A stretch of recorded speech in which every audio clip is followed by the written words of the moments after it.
everyone, I'm Jake Cohen, editorial director here at Feed. Today I'm going to show you a super easy snacking cake recipe. I promise you, you probably have everything you need to make it.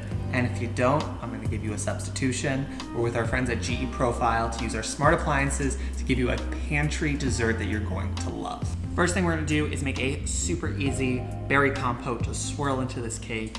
I'm going to tell you, use fresh fruit, use frozen fruit, use whatever you have on hand. I grabbed from our freezer a cup of frozen blackberries and a cup of frozen cherries. Mix and match whatever you'd like.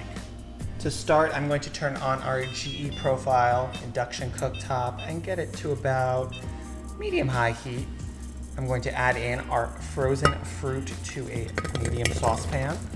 And now I'm going to throw in half a cup of granulated sugar and a half teaspoon of kosher salt. I'm just going to stir this up and cook it until the fruit breaks down and is nice and thick, and then we're going to puree it up. As you can see, it's getting nice and syrupy. We are looking for that kind of visual cue of scraping the bottom and seeing the fruit juices hold their shape. This just needs another few minutes. Okay, so 13 to 15 minutes is all you need. This is kind of exactly what we are looking for. Scrape, it holds it for just half a second. And this is going to thicken up even further when we puree it.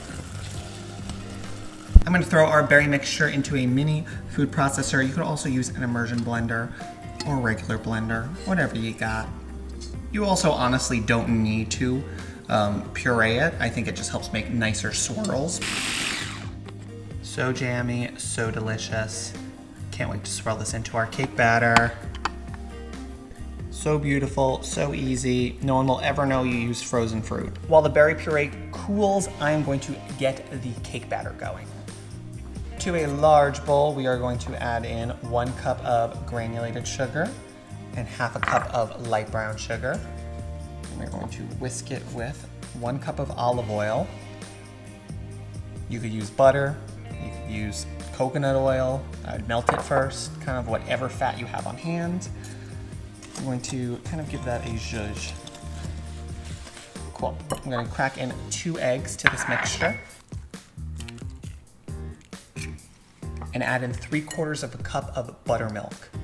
I love buttermilk. You can use whatever. I've made this cake with heavy cream. I have made this cake with almond milk. I have made this cake with whole milk. You can make it yours, whatever kind of liquids you have. This is like my favorite cake base. It would work for an upside down cake, it works for a snacking cake, it'd work for a loaf if you wanted to kind of split this into 2 loaf pans. To this I'm going to add in 2 cups of all-purpose flour, 2 teaspoons of kosher salt, half a teaspoon of baking powder, and half a teaspoon of baking soda. And if you don't have anything in this recipe, like ask us in the comments. We'll help you find a kind of replacement based on what you have in your pantry. And I'm just going to whisk this until it's fully combined, and just like that, our cake batter is done. Time to get our cake into the oven. I have a parchment lined 8-inch square baking dish. And I'm going to add in about 2/3 of the batter. The reason I'm not adding all of this is because I kind of want a marbled effect on the inside too. You don't have to do this. But now I'm just going to spoon on some of the jam. This little berry compote we made.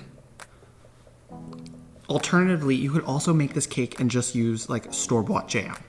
That would also be delicious. I'm gonna swirl that in just a little bit. Oh my God, this is already looking so gorgeous. I'm gonna pour the rest of the batter on top.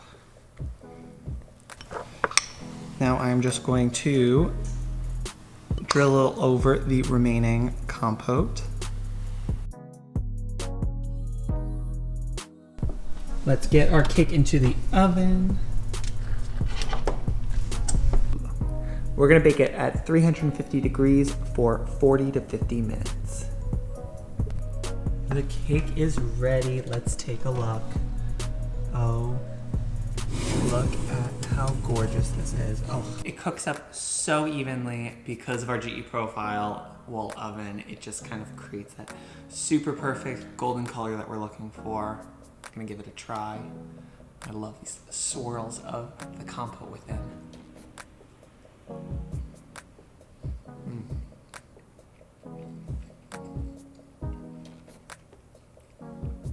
This is a snack that I truly want every second of the day. It's so easy, super customizable. Again, ask us any questions in the comments if you don't have anything and need a substitute.